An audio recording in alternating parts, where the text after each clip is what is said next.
Interested in the Crypto.com NFT marketplace? Staking CRO there unlocks special benefits. I'll explain how it works and what you get. Welcome back to Guide with Samuel. Staking on the NFT platform is separate from staking for a card in the main app. In the Crypto.com NFT marketplace, you can stake CRO to earn a higher tier membership.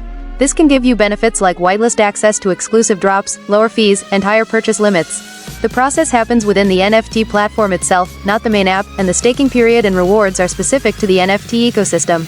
A crucial pro tip: compare rewards across platforms. Before you stake, check if you'd get a better return staking CRO in the main app's earn program, on the exchange, or in the DeFi wallet. Your CRO should work hardest for you, so stake it where the rewards align with your goals. And just like that, you can unlock premium perks in the NFT world. Staking CRO on the NFT platform is for collectors who want an edge. Are you more interested in NFT perks or pure financial yield? For your final question, subscribe for our next video on how to track crypto prices on Crypto.com. Thanks for watching.